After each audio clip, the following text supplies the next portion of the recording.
Hi everyone, in today's tutorial, we'll show you how to connect Instagram to Gohighlevel so we can manage messages, automate responses, and keep all our conversations in one place. This integration helps streamline our social media communications and improve response time. Now, on the Gohighlevel dashboard, go to Settings.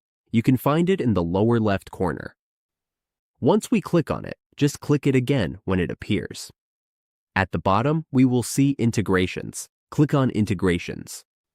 From here, we will search for Instagram.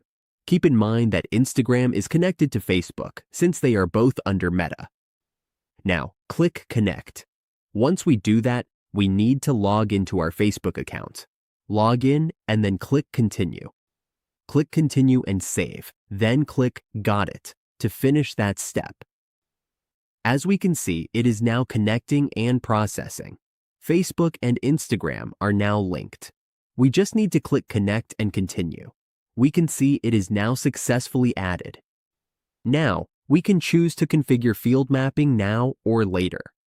It is fine to do it later since everything is now integrated and connected.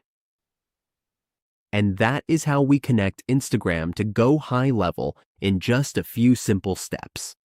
With everything connected, we can manage our messages more efficiently and stay engaged with our audience.